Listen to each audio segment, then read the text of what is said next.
Lunes 13 de septiembre de 2021, soy Paloma Barreto, sean bienvenidos a JN Noticias. Comenzamos de inmediato con nuestros titulares.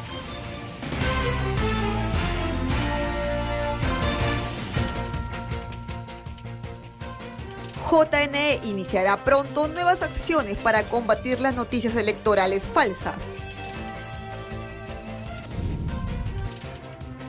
23 canales de provincias difunden estreno del programa Guía Electoral del JNE. Registro de organizaciones políticas trabaja con celeridad para resolver abundante carga procesal.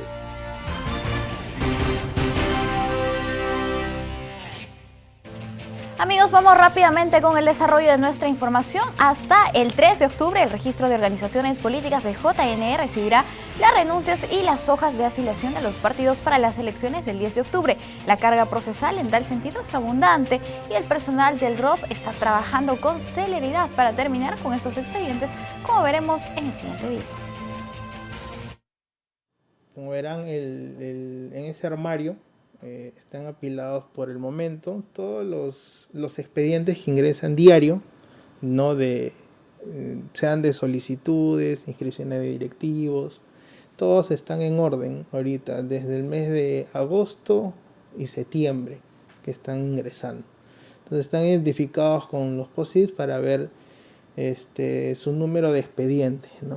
Pueden solicitar inscripción de afiliación de un partido, modificación de estatuto, inscripción de reglamento electoral, ¿no? Cambio de símbolo. Todos esos están ahí identificados, ¿no? Por su número de expediente y su código. Por el otro lado, donde era la mesa que están de libros, también son de los libros que forman parte de los expedientes que también ingresan, ¿no? Que puede ser de comités, actas de sesión o actas de fundación. Y cada uno está identificado para hacer más fácil, por decir, la búsqueda, encima el número de expediente con el que han ingresado, ¿no? Para después, si se va a atender y ahí piden una devolución, se identifica fácilmente y se hace la devolución. Después, para el otro lado, es decir, las cajas al fondo que se ven son de un partido político que está en proceso de inscripción. Amigos, les contamos que la OMP recordó que el 2 de octubre se cerrará el padrón electoral para las elecciones regionales y municipales 2022 y por ello instó a los ciudadanos a actualizar sus datos en sus documentos de identidad. El próximo 2 de octubre se cerrará el padrón electoral para las elecciones regionales y municipales 2022. El padrón electoral contiene la lista de todos los electores habilitados para sufragar. Asimismo, presenta los nombres, apellidos, dirección, así como la fotografía y firma de las personas mayores de edad. De acuerdo a ley, debe cerrar un año antes de los comicios. El padrón es utilizado por la OMP para la organización del proceso electoral, ya que contiene información como el domicilio del ciudadano, el cual es esencial para asignar un local de votación. Por eso, para tener un padrón electoral con datos vigentes, el RENIEC ha lanzado la campaña El Padrón lo hacemos todos. De esta manera, se busca que la población acuda al ente registral para actualizar sus datos hasta el 2 de octubre. La participación de la población en todas las etapas de un proceso electoral es esencial para el desarrollo de unos comicios transparentes, seguros y ordenados. La Oficina Nacional de Procesos Electorales continúa con la capacitación a electores para la revocatoria de autoridades. Esta vez se acercan pobladores en su idioma nativo, el quechua.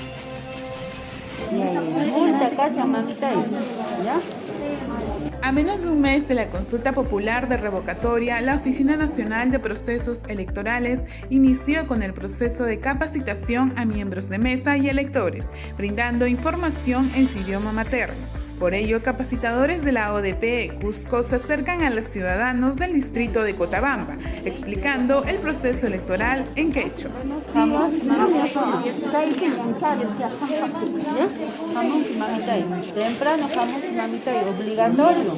Es de vital importancia que se capacite en quechua en el contexto de la consulta de revocatoria, ya que ayudará a que la información electoral llegue a los actores y en este caso a los votantes que acudirán a las urnas este 10 de octubre para que emitan un voto informado. Es necesario también resaltar que los fiscalizadores del Jurado Nacional de Elecciones se encuentran en los 13 distritos que realizarán la consulta, supervisando el correcto desarrollo del mismo. De la misma forma, capacitaron este último fin de semana electores de Tacna, Huayucache en Junín, Tauripampa, Lobitos en Piura, entre otros. Cabe destacar que el ente electoral habilitó también mesas de sufragio en centros poblados a pedido de la ciudadanía y autoridades, para que así puedan asistir a sufragar sin alejarse de sus hogares. Y este último viernes, en el marco de los procesos electorales del 10 de octubre, se estrenó el primer programa de guía electoral en el que se analizó el proceso de consulta popular de revocatoria junto a un especialista en la participación de los ciudadanos. Este 10 de septiembre, JNE-TV estrenó el primer programa de guía electoral por el canal 516 de Movistar. Con la participación especial del fiscalizador del JNE, Miguel Ángel de la Cruz, se abordaron las implicancias del proceso de consulta de revocatoria de este 10 de octubre. Un ciudadano residente en el distrito puede solicitar que se lleve a cabo un proceso de consulta popular de revocatoria. Adquiere el kit electoral en la OMPE, junta su 25% de firmas, según el último padrón, hasta un máximo de 400.000 firmas. Además, Guía Electoral tuvo un espacio dinámico con la intervención de ciudadanos de nuestras provincias, quienes plantearon interrogantes a De la Cruz. Desde Tacna quisiera hacer la siguiente pregunta. ¿Se puede pedir y realizar la consulta de revocatoria en cualquier momento del mandato de la autoridad elegida? La ley de control, de participación y control ciudadano establece que la consulta popular de revocatoria debe llevarse en el segundo año de mandato de la autoridad a ser revocada. Desde la ciudad de Moyobamba. Mi interrogante es la siguiente. ¿Una autoridad que fue revocada puede presentarse a las siguientes elecciones? Sí, las autoridades que logren ser revocadas en esta elección del 10 de octubre podrán participar del siguiente proceso electoral de las elecciones regionales y municipales 2022. Por último, también se recordó el impacto de la asistencia del electorado y los votos válidos para revocar a una autoridad del cargo. Para que una autoridad sea revocada, necesita que la opción, de la opción sí, alcance el 50 más un voto de los electores. Pero antes son dos etapas. Primera etapa es la que asistan a sufragar la mitad más uno también de los electores. Con una duración de 20 minutos, todos los viernes a las 10:30 de la mañana, JNE-TV seguirá brindándole toda la información que usted necesita saber sobre los próximos procesos electorales del 10 de octubre. Amigos, la OMPE recordó a las organizaciones políticas que este viernes 17 de septiembre vence el plazo para la entrega de información financiera en el marco de los comicios en Chipao. El viernes 17 de septiembre es la fecha límite para la entrega de información financiera de la campaña electoral en las elecciones municipales complementarias del distrito de Chipao. La entrega de información financiera comprende el periodo que abarca desde el 23 de abril al 10 de septiembre.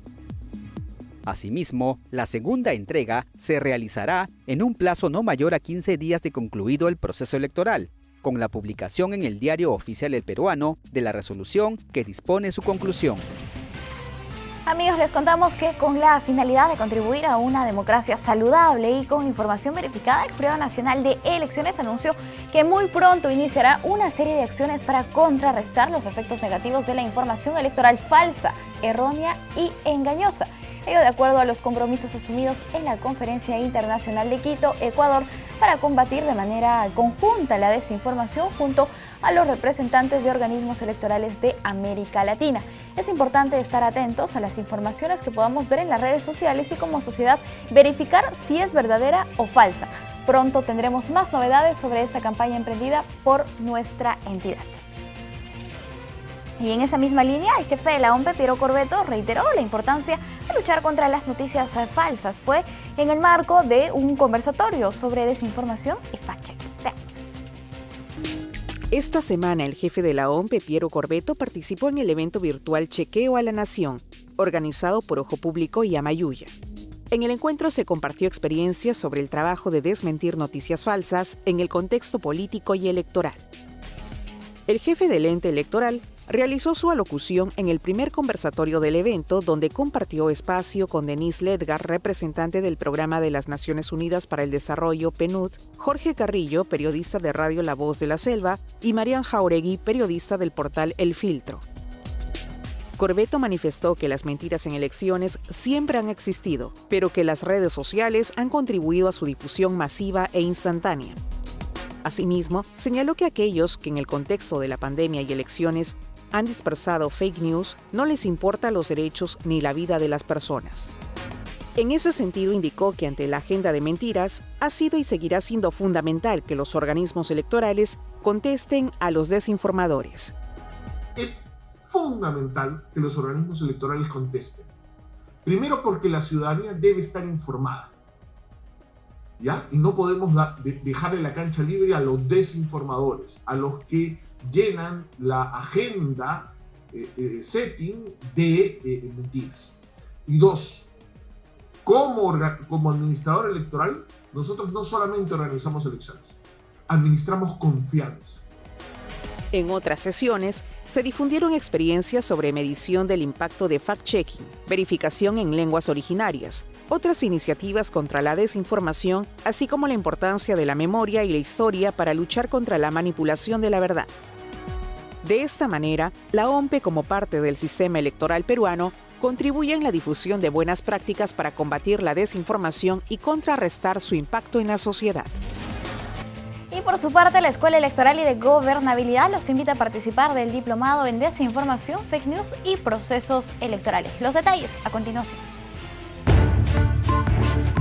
Tras la inmensa ola de desinformación a través de fake news y noticias falsas sobre los procesos electorales, la Escuela Electoral y de Gobernabilidad los invita a participar del Diplomado de Desinformación, Fake News y Procesos Electorales, el cual se inicia este próximo 25 de septiembre y se compone de 13 sesiones virtuales y 130 horas académicas. El diplomado está dirigido al personal vinculado a los organismos electorales, personas con intereses, conocimientos y o experiencia en el ámbito de la comunicación, el periodismo, la política, instituciones o plataformas que quieran dedicarse profesional o académicamente al análisis. Para inscribirse es necesario ser egresado de alguna carrera profesional universitaria y realizar el debido pago. Las personas interesadas deberán enviar un correo a escuelaelectoral@jne.gov.pe.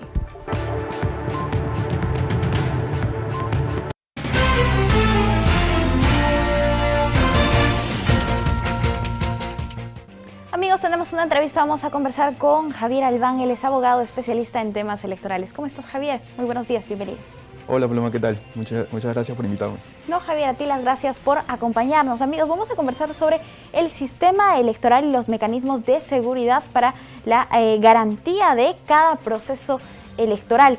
Y es precisamente la primera pregunta que tenemos para ti. ¿Cuáles son los mecanismos que garantizan que el sistema electoral pueda realizar un proceso con total transparencia? Bueno, lo primero que habría que destacar es que tenemos un sistema electoral particular que se desarrolló aquí de cierta forma por unas razones históricas particulares, ¿no? No en todo el mundo las elecciones las organiza una institución que es ajena totalmente al poder político. Durante el siglo XX, en algún momento, en varios países de América Latina nos dimos cuenta de que por el tipo de democracia que teníamos y la confianza que se requería dar, era necesario separar el poder político de la organización de las elecciones. En otros países la alternativa es que, por ejemplo, sea el poder ejecutivo o alguna administración del gobierno local la que organice las elecciones.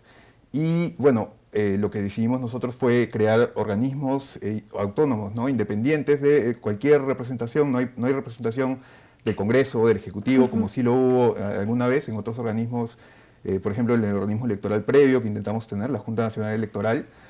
Pero, bueno, entonces esto es lo que nos da una primera garantía. Además, la desconcentración aumentó en la Constitución de 1993, la desconcentración de, digamos, las funciones electorales, y se dividieron ya no solo en el Jurado Nacional de Elecciones, que era la única entidad que existía hasta entonces, ¿no? Desde 1931 hasta ese momento, sino que a partir de entonces se crearon los 3 organismos que hoy existen, ¿no? Claro. La OMPE, el Jurado y el RENIEC. Entonces, cada quien tiene funciones especializadas. Claro. Y además, en los últimos años, poco a poco, hemos ido empezando a integrar nuevos mecanismos de transparencia, ¿no? No siempre, por ejemplo, estaban colgadas todas las actas de todo el país por la OMPE para que los ciudadanos puedan ver cómo los resultados de los miembros de mesa.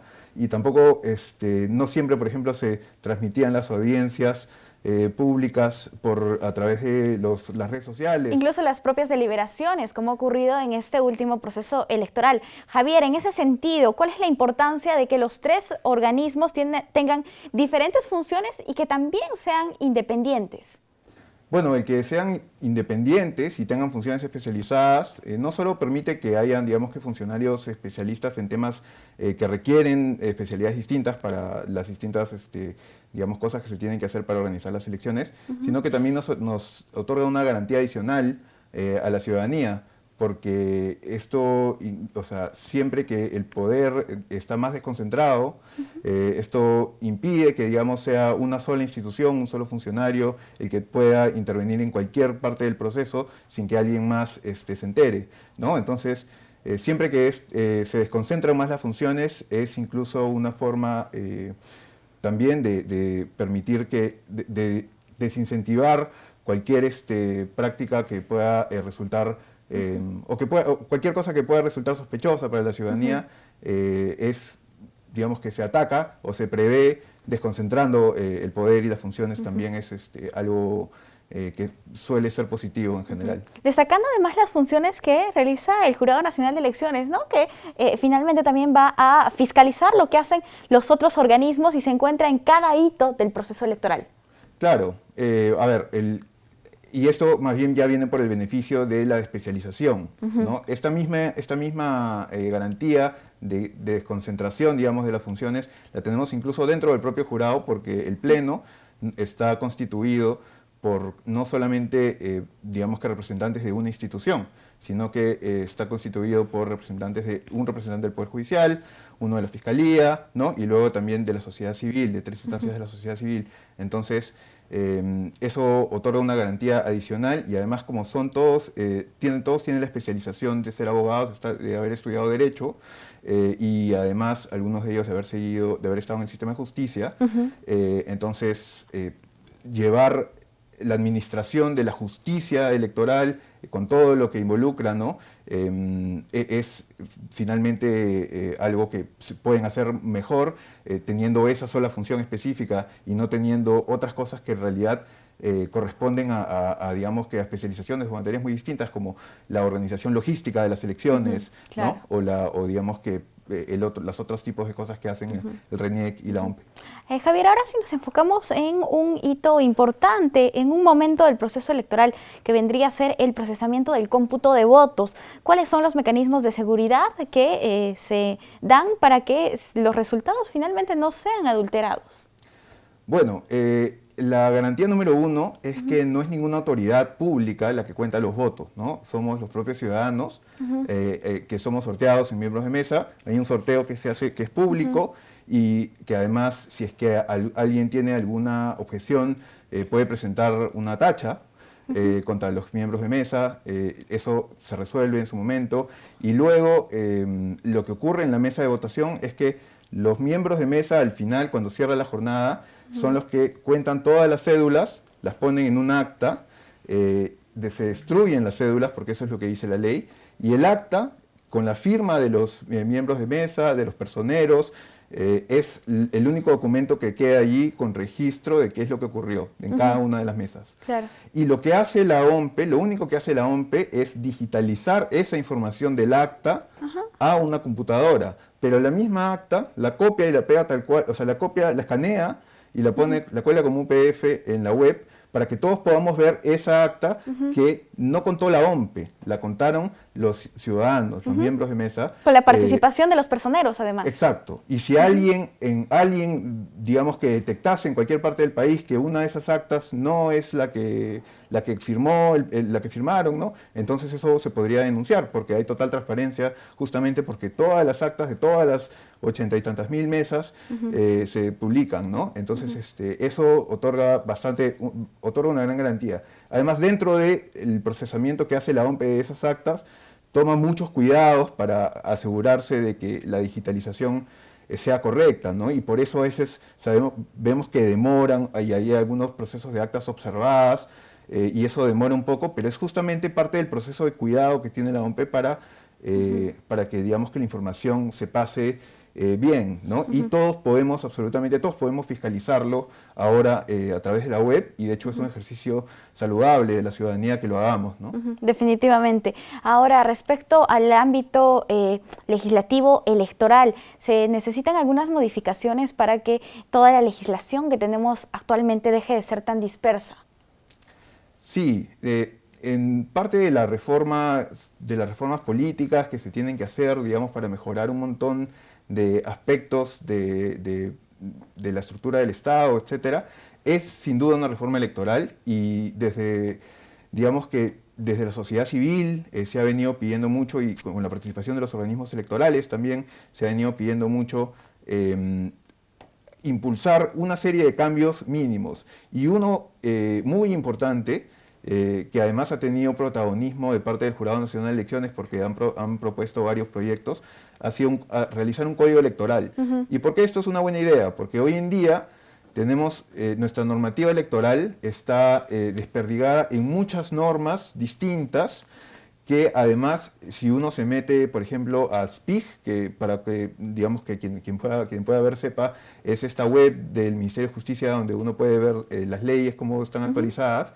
Si uno se mete a ver en SPIG cómo son las leyes electorales, la Ley Orgánica de Elecciones, la Ley de Organizaciones Políticas, se va a dar cuenta que cada año cada año cambian un artículo, otro artículo, entonces para cada elección, digamos que el artículo, hay algunos artículos que han sido cambiados en los últimos 10 años, digamos que 5 veces, entonces llama mucho, es muy difícil realmente llevar una elección en orden cuando la gente no sabe las reglas. Claro. Si las reglas las seguimos cambiando y están desordenadas por todas partes, va a seguir siendo muy complicado llevar a cabo una elección. Bien, Javier, es importante en todo caso que nuestros legisladores prevean esto y trabajemos en conjunto por un documento organizado y también sistemático. Nosotros estamos muy agradecidos contigo por acompañarnos aquí en JN Noticias. Muchas gracias. Gracias a ustedes por la invitación. Gracias por tu tiempo, Javier. Amigos, nosotros hemos conversado sobre cómo funciona el sistema electoral,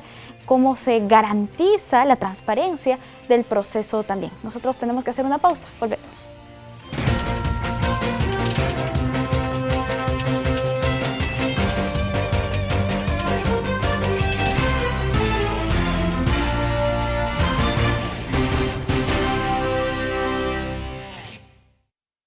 Amigos, el Jurado Nacional de Elecciones invita a la ciudadanía a unirse a nuestras actividades conmemorativas con motivo del Día de la Democracia. Comenzará mañana martes 14 a las 4:30 de la tarde con el conversatorio Partidos Políticos para representar mejor y los principales hitos de la democracia en el Perú. El miércoles 15 tendremos el conversatorio Democracia Inclusiva y Plural, así como la obra teatral Jesús María, y el jueves 16 evaluación del proceso electoral 2021, ¿qué debemos mejorar? Finalmente, el viernes 17, la charla La democracia en el Perú, avances y retos para la participación y representación. Estas serán transmitidas por el Facebook oficial del Jurado Nacional de Elecciones en vivo. Manténganse atentos porque tenemos bastantes actividades por este Día de la Democracia que celebramos el 15 de septiembre. La Oficina Nacional de Procesos Electorales nos preparó una nota sobre la presentación de la edición 21 de la revista Elecciones. Los detalles. El martes 7 de septiembre, la OMPE presentó la revista Elecciones 21, los efectos de las reformas políticas sobre las elecciones. La presentación se hizo de manera virtual y contó con la participación de Piero Corbeto, jefe de la OMPE, Flavia Freidenberg, de la Universidad Nacional Autónoma de México, Leonardo Valdés, de la Benemérita Universidad Autónoma de Puebla, y Katiuska Valencia, asesora de la OMPE. En el evento, los comentaristas señalaron la relevancia que tiene la legislación electoral en diversos países latinoamericanos para incentivar participación política a través de alianzas e impulsar la paridad de género en la región. Además de recoger artículos sobre las normativas electorales, esta edición también presenta manuscritos en los cuales se exponen trabajos vinculados a la reflexión metodológica de los procesos electorales y un análisis detallado de las elecciones efectuadas en la primera mitad del 2021 en Latinoamérica. La revista Elecciones fue publicada en el año 2002 y desde sus primeras ediciones ha incluido artículos elaborados por personas dedicadas al estudio de la ciencia política, el derecho, la comunicación política y otras áreas afines. El Registro Nacional de Identificación y Estado Civil recordó a la ciudadanía cuál es la diferencia entre el certificado y el acta de defunción, siendo este último expedido por el ente registral. En el marco de la campaña El Padrón lo hacemos todos del Registro Nacional de Identificación y Estado Civil, la entidad registral invita a la ciudadanía a conocer la diferencia entre el certificado de defunción y el acta de defunción. Es decir, el certificado de defunción es el documento emitido por el médico tratante que indica los datos del fallecido y las causas de la muerte. En cambio, el acta de defunción es el documento válido legalmente emitido por el RENIEC que da constancia de la inscripción del fallecimiento en el registro civil. Pero ¿cómo realizar una inscripción de un fallecimiento de algún familiar? A diferencia del nacimiento, no es territorial, es decir, presentarán el certificado expedido por el médico ante cualquier oficina registral, sea del RENIEC o de la municipalidad. Además, no existe un plazo para que la muerte sea ingresada en el sistema de registros civiles. Finalmente, es entregado el acta de defunción al declarante. Cabe destacar que tanto el declarante como el médico que firma el certificado se hacen responsables de la inscripción ante el Estado peruano y en caso declaren un hecho falso pueden ser denunciados penalmente. Vamos a cambiar el ángulo de la información para contarles que luego de 2 años volvió con gran acogida por el público la Feria del Libro de Ricardo Palma, impulsada por la Cámara de Comercio y la Municipalidad de Miraflores.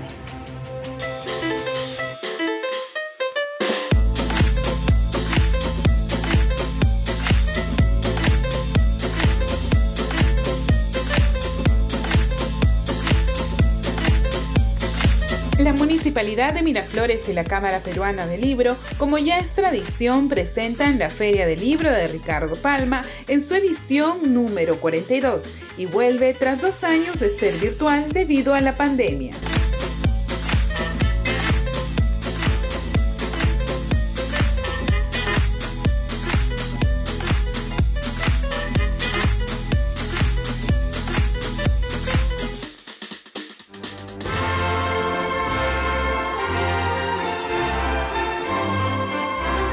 Más de 60 actividades culturales presenciales y virtuales, un total de 56 expositores ofrecen las últimas novedades editoriales en los stands que son visitados asiduamente. En dicha feria conversamos con Selmira Aguilar, reconocida escritora que impulsa la literatura afroperuana. Dicen que soy la mujer negra que más libros tiene actualmente. Tengo 8 libros y en octubre, en noviembre, en la próxima Feria del Libro, vamos a lanzar uno que me parece que es lo mejor que puedo estar escribiendo, que es Negro, Esclavo y Soldado. Como tú verás, la importancia de nuestro stand es demostrarle a todos nuestros amigos, a todos nuestros compatriotas, la intervención de los negros en el Bicentenario, la intervención de los negros en la creación de la nación peruana. Fíjate que San Martín decía que si él, antes de salir de Mendoza, que si él no tenía los brazos de los negros, esos brazos tan fuertes y poderosos, quizás no hubiera sido tan fácil la independencia.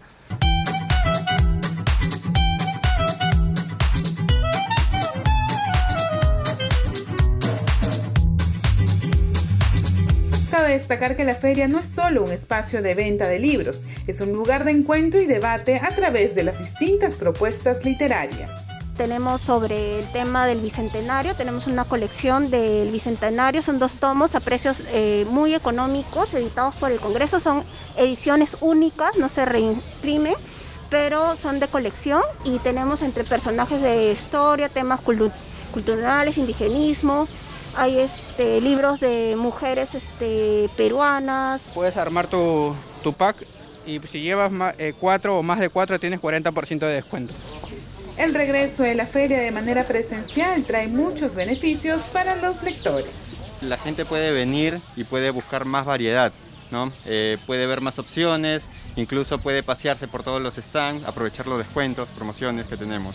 Excelente, maravilloso. Estoy muy contenta. Finalmente se hace la invitación a visitar la Feria del Libro de Ricardo Palma, así como futuras ferias que tendrán lugar en noviembre próximo en el distrito de Miraflores. Y la Cámara del Libro, que está haciendo este esfuerzo tan grande, soy parte de la Cámara.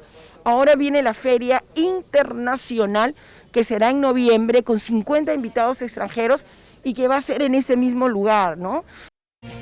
Por otro lado, y con el objetivo de proteger a la población de una eventual tercera ola de la COVID-19, el presidente ejecutivo de Salud, doctor Mario Carguapoma Yance, supervisó la jornada de 36 horas ininterrumpidas de vacunación a jóvenes mayores de 27 años.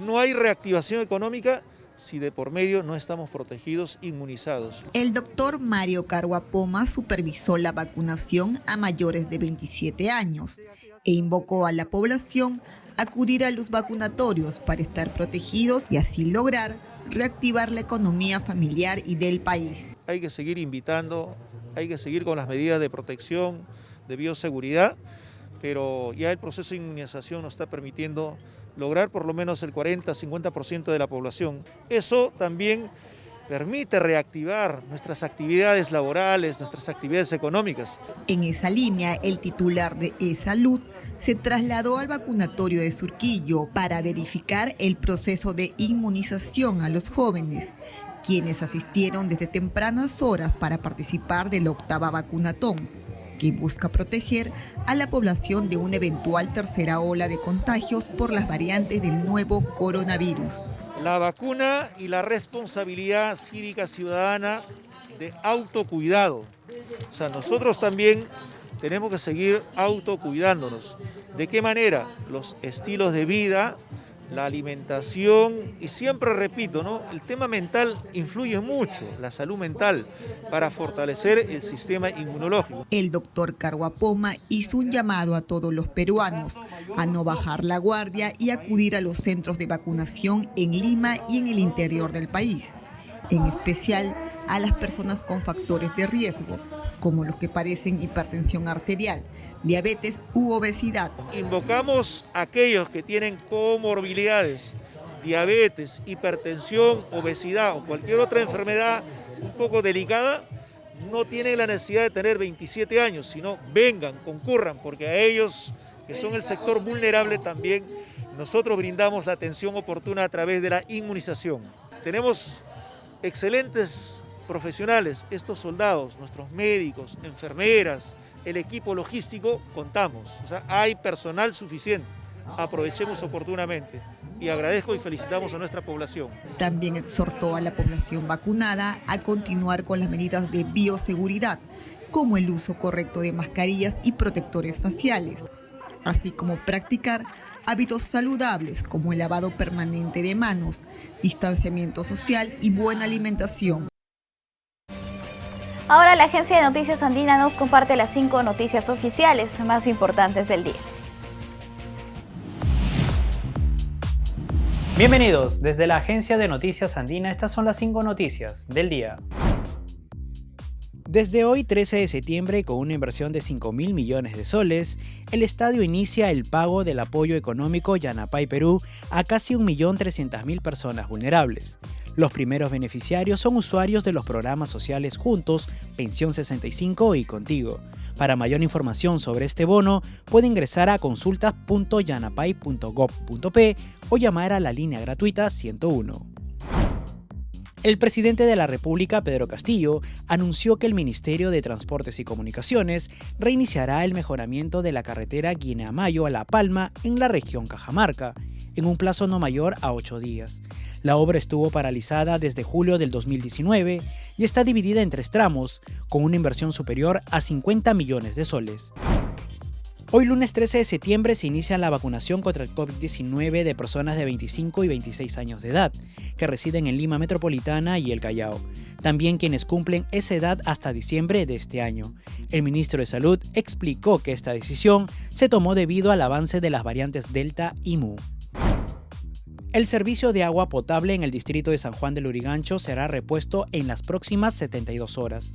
Sedapal ofreció disculpas a los vecinos de la zona afectada por el corte del servicio, originado por la clausura de una parte del colector de aguas residuales de Canto Grande, luego de 36 años de funcionamiento.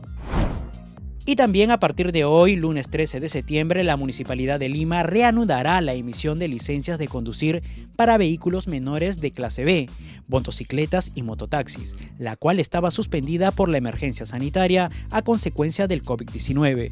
Los trámites se podrán realizar de manera virtual y presencial.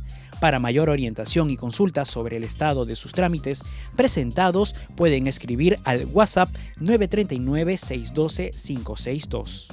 Para mayor información, no se olviden de visitar andina.p.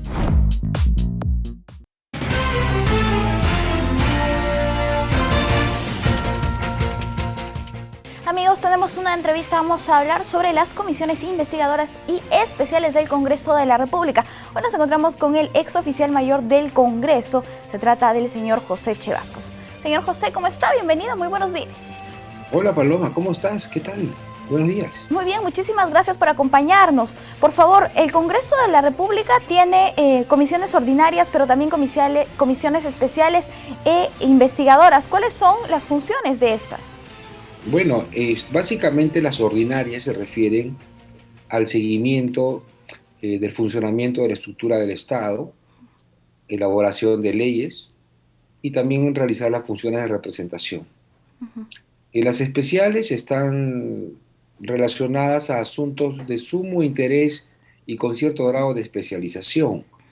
Por ejemplo, se acaba de crear una comisión especial con el propósito de hacer un seguimiento a la incorporación del Perú a la OTE, ¿no? Que es la Organización Económica y Social que aglomera 38 países del planeta. Y las investigadoras, como su nombre lo dice, son las que están dirigidas a realizar actos de investigación sobre cualquier asunto de interés público que el Parlamento manifieste. Estas básicamente son las funciones de cada uno de estos 3 tipos de comisiones. Perfecto. En comisiones investigadoras hasta la fecha en este Congreso, ¿cuántas se han creado y cuáles serían las más destacables? No tengo el número exacto de comisiones investigadoras creadas, pero se han aprobado algunas comisiones investigadoras. Perfecto. ¿Cuántos votos se requieren para la conformación de una? 35% del número legal de congresistas, que son 46 votos. ¿Cuáles son sus atribuciones? Bueno, como comisión investigadora, pues pueden realizar cualquier tipo de invitación, citación, solicitud de información, apremio, si es que algún invitado no desea asistir a estas comisiones, pueden hasta solicitar en su momento el levantamiento de la información, etcétera, etcétera, ¿no? Esas son las atribuciones que tiene una comisión investigadora. ¿Qué es lo que requiere la creación de una comisión investigadora en cuanto al tema presupuestario, al personal? Las comisiones investigadoras, al igual que todos los órganos del Congreso, tienen financiamiento mediante el presupuesto del Congreso. No existe, hasta donde conozco, un centro de costos, de manera que podamos saber cuánto podría gastar una comisión investigadora. Y tiene el personal básico para realizar su trabajo, como son un asesor, un técnico y un auxiliar, ¿no? Básicamente los costos básicos que tiene una comisión investigadora. Usted nos indica que requiere el 35% de votos para lograr crear una comisión. Recientemente se ha visto un inconveniente con una de las comisiones en la que uno de los congresistas habría decidido cambiar el sentido de su voto. ¿Esto es posible? ¿Los congresistas pueden cambiar el sentido de su voto y cuánto tiempo después? El cambio de voto es una cuestión usual. Hay gente que se equivoca al momento de presionar los botones o está distraído. Y puede cambiar el sentido de su voto siempre y cuando se realice dentro de la sesión que se realizó el acto de votación, no después. O dentro del plazo antes de la aprobación del acta o antes de la dispensa del trámite de sanción del acta. Es decir, que deben ser casi en forma inmediata, ¿no? Para poder ejecutarse con total tranquilidad. Específicamente en el caso de la comisión investigadora del proceso electoral, el congresista que desea cambiar su voto, ¿podría hacerlo? ¿Se encontraría en el marco de la ley? Si lo ha realizado como lo ha manifestado, sí puede hacerlo. En muchísimos casos de cambio de voto, pero dentro de la propia sesión que se realizó el acto. En ese sentido, ¿cómo tendría que actuar la mesa directiva? Corregir. Si el congresista dijo, he cambiado mi voto, corregir. Y listo. Y con ese voto ya no se alcanzaría a conformar la comisión. Si con ese voto pues se modifica de 46 a 45 votos, ya no habría la comisión investigadora, pero hasta el momento no sabemos qué ha pasado con eso. Es como las antiguas películas de Misterios sin resolver. Y nadie sabe qué ha pasado con eso. ¿Qué tendría que pasar en el legislativo? En todo caso, ¿el congresista tendría que insistir? Tiene que insistir pues, para hacer prevalecer su derecho. Y en caso la mesa directiva no atendiera a este reclamo, ¿qué es lo que procedería? Él podría inclusive hasta enviar una carta a la presidenta, a la mesa directiva, hacer denuncias de carácter público. Él es libre de hacer o aplicar cualquier mecanismo de presión para hacer prevalecer su derecho, ¿no? Perfecto. ¿Cuál es el objetivo de este tipo de comisiones investigadoras? ¿Deben presentar ellos un informe final? Sí, un informe final dentro del plazo que el Pleno del Congreso les establece, y dependiendo del tipo de conclusión a la que ellos lleguen, pues se procedería, ¿no? Perfecto. ¿Estas comisiones investigadoras surgen a partir de la moción o el pedido de alguna bancada? Surgen en principio de cualquier hecho público. Cualquier cosa pública que el Congreso dice, acá hay algo mal, me huele mal, vamos a investigar. Ahí nace. Y la forma de aplicarlo procesalmente es mediante una moción de orden del día, donde el congresista o la bancada peticionaria sustenta el motivo de la creación de la comisión investigadora, se debate ampliamente por las diversas bancadas y luego se toma la decisión mediante el voto. Perfecto. Ahora, si pasamos a hablar del tema de la elección de los magistrados del Tribunal Constitucional, esta es una labor pendiente que todavía tiene el Congreso de la República. Sí, es una labor pendiente de hace muchísimos años. Esperemos que esta vez pues, las bancadas se pongan de acuerdo y los poderes fácticos de la prensa también apoyen ese tipo de cambios. Bien, ¿cómo tendría que realizar esta comisión, esta elección, a diferencia de lo que ha pasado en congresos anteriores y que se tienen antecedentes? He escuchado a algunos parlamentarios que estarían evaluando el procedimiento, ¿no? Actualmente la ley establece lo que la opinión pública llama meritocracia, ¿no? Pero no siempre es el mecanismo más adecuado, ¿no? Porque pueden postular pues, miles y miles de personas. Y en otras oportunidades la ley también ha establecido el tema de la invitación. Yo creo que podría haber un tema mixto, ¿no? Donde existan mínimos requisitos aprobados por la comisión encargada de evaluar a los candidatos al Tribunal Constitucional, y sobre ese mínimo de requisitos realizar las invitaciones, ¿no? a personalidades, porque muchas de personas ligadas estrechamente y conocedores muy bien del tema constitucional, evitan concursar, ¿no? Porque ya pues gente acumulado en conocimientos, experiencia, y ante el temor a ser baloteados, simplemente no se presentan. Entonces se presentan los menos entre comillas, calificados, ¿no? Entonces ahí hay una discusión pendiente en esta comisión para poder continuar con el proceso de elección de los magistrados. ¿Existe un plazo máximo para que el Congreso logre escoger a estos integrantes? En el plazo máximo se lo podría poner la propia comisión, 30, 60, 90, 180 días.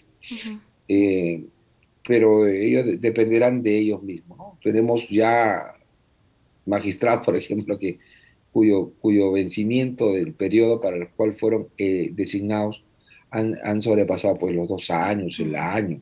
Ya es momento que el Congreso pues cambie a los tribunos, ¿no?, del TC. Sí, y eso es bastante tiempo. En todo caso, esperemos que logren hacer pronto una elección. Nosotros estamos muy agradecidos con usted, señor Chevasco. Encantado de haber hablado contigo, señorita Paloma. Ha sido un gusto conversar definitivamente. Hasta una próxima oportunidad. Amigos, nosotros tenemos que hacer una pausa. Volvemos.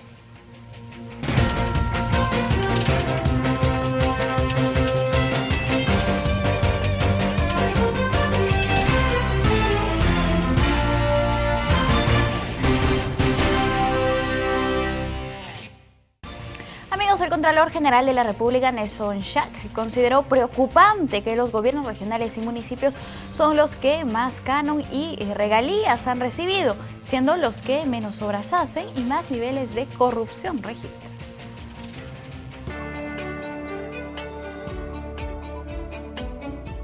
Las actuales autoridades subnacionales iniciaron su gestión con un presupuesto 41% mayor que el de las autoridades del periodo anterior. En su primer año, los gobernadores regionales actuales gastaron 5.5% menos de su presupuesto con respecto a sus contrapartes en el 2015.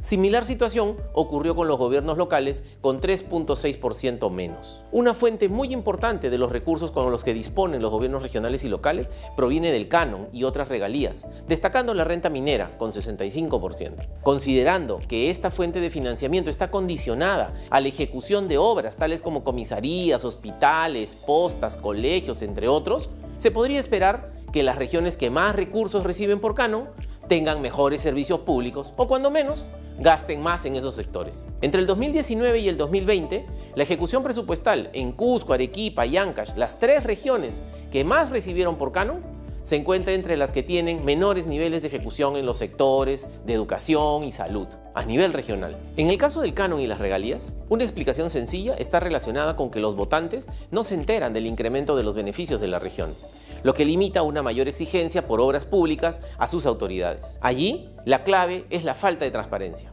Recordemos, la falta de información es un costo que le imponemos a todos los ciudadanos. Si esto es así, además de identificar que las gobernaciones y municipalidades que más canon y regalías reciben son las que menos desempeño fiscal tienen en los principales servicios públicos básicos, podríamos presumir que serán además las que más corrupción e inconducta funcional presenten. Utilizando los resultados del daño patrimonial por corrupción estimados en el estudio que hemos hecho en la Contraloría General de la República, identificamos una marcada correlación positiva entre variables de canon y corrupción, que se robustece cuando comparamos solo a nivel de los gobiernos locales. Piura, Cusco, Arequipa y Ancash acumulan el 31% del total de los recursos percibidos en el 2020 por concepto de canon, sobrecanon y regalías, y además encabezan el top 5 del ranking del tamaño de la corrupción y la inconducta funcional para el año 2020. Considerando el vértigo de las campañas electorales y la cercanía de las elecciones para las nuevas autoridades regionales y ediles, así como los precios internacionales de los minerales, conviene hacer todo lo posible para que la ineficiencia y la corrupción no se conviertan en la maldición de regiones tan ricas pero con tantas oportunidades, pero que lamentablemente hoy son ejemplo de pobreza y desigualdad.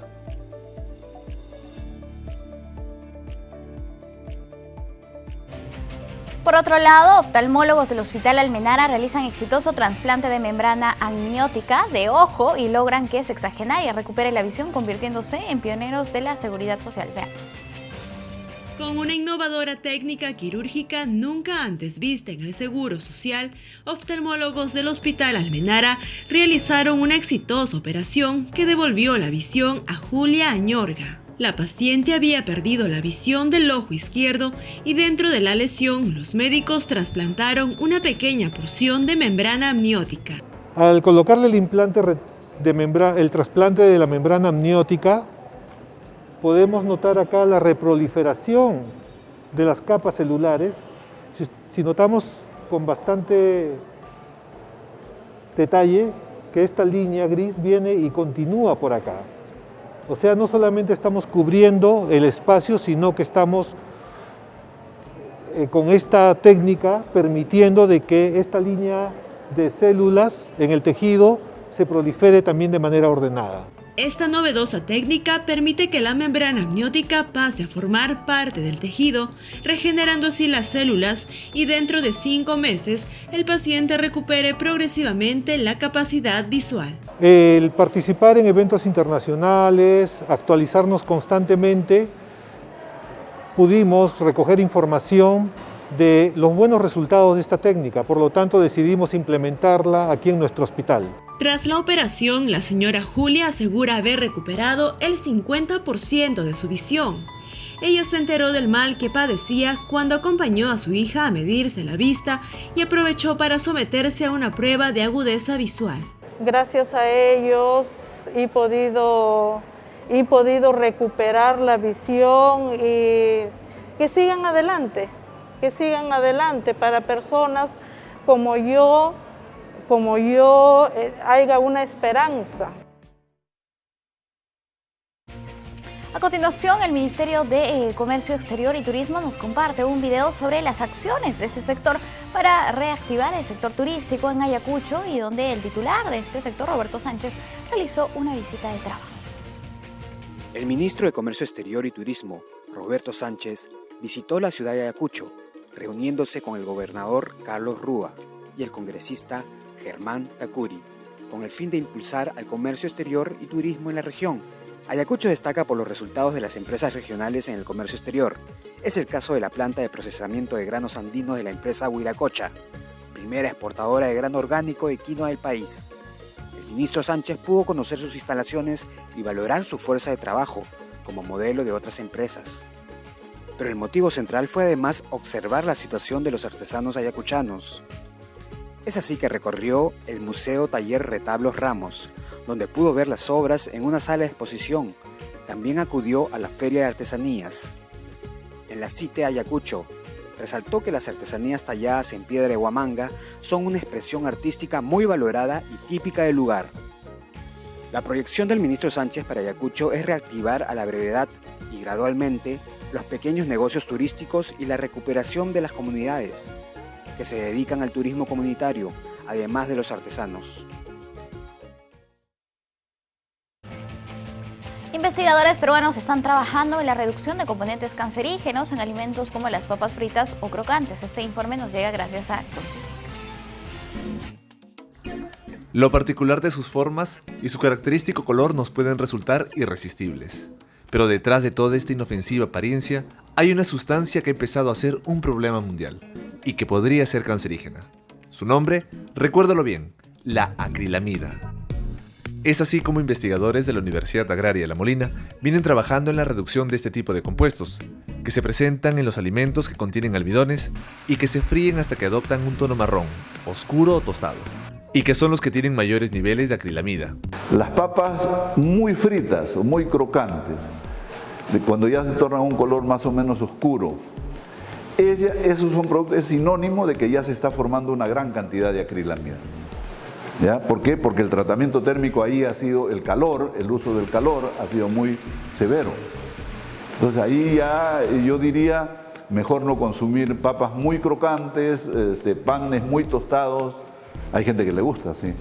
Es así como, aprovechando las propiedades de la tara y de la incamuña, extraen sus compuestos antioxidantes. Las procesan y purifican parcialmente para terminar sumergiendo las hojuelas de papa sobre estos compuestos, de tal manera que estos antioxidantes se impregnen en la papa y esto mitigue la formación de este compuesto cancerígeno hasta en un 90%.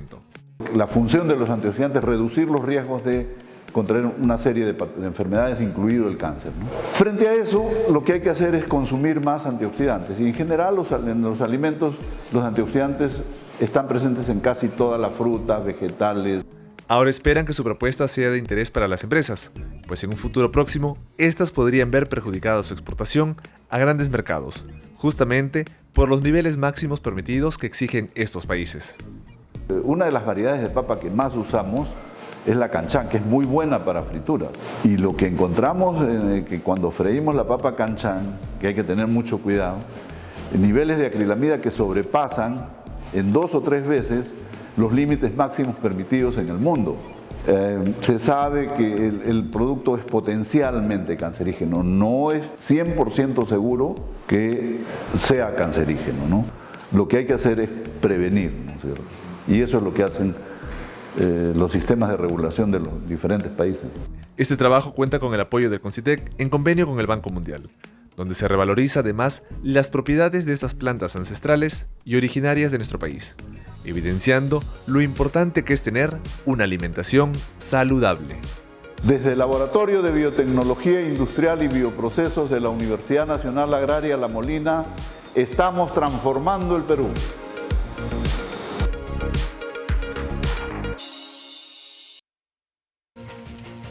Especialistas alertan que las bajas temperaturas registradas en el norte peruano podrían ser el preludio del regreso del fenómeno del Niño al Perú en el 2022. El informe es de nuestro canal aliado TV Cosmos.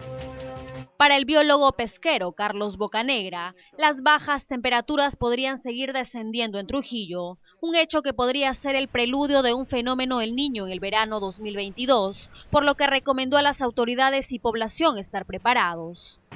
Ya esto para mí es un preludio. Si el año 2016 tuvimos un invierno con temperaturas mínimas muy marcadas y luego vino en marzo del 2017 el fenómeno El Niño, no hay razón para pensar que podría repetirse este fenómeno. Hay que estar muy minuciosamente tomando las temperaturas del mar, sobre todo porque a partir de este mes de septiembre, una vez que empieza primavera o verano, las temperaturas en el mar van a ir elevándose. Y si no tenemos los registros, no vamos a tomar previsiones, porque una vez que el mar se caliente, llegue a temperaturas de 25, 26, 27 grados, como fue en marzo del 2017, no vamos a poder hacer absolutamente nada. Explicó que un fenómeno que le llama la atención es la granizada que se registró hace unos días en Otusco, cuando en esta época del año en la sierra es verano. Invocó a la población a estar alerta y a las autoridades a adoptar las acciones pertinentes, principalmente en las riberas de los ríos y en las faldas de las quebradas. Entonces la pregunta es, ¿han pasado 4 años y no tenemos solución al problema? Entonces aquí yo lo que puedo recomendar finalmente es que cuando menos se capacite a la población. Ya desde ahora, no esperemos el momento que ocurren los que lo llaman desastres naturales. No hay desastre natural. La naturaleza es el ejemplo del equilibrio. Lo que hay es desastre de autoridades. No hay capacitación, no hay prevención. Por favor, no cuesta nada empezar a desarrollar lo que se llama la cultura de prevención. Según Bocanegra García, de confirmarse las cifras proporcionadas, se estaría ratificando la tendencia de un posible fenómeno del Niño. Amigos, llegamos al final del programa. Muchísimas gracias por acompañarnos. Nos reencontramos mañana aquí en el 516 de Movistar TV, las redes de JNE y por la señal de nuestros canales aliados. Los dejamos ahora con imágenes de los superalimentos del Perú. Permiso.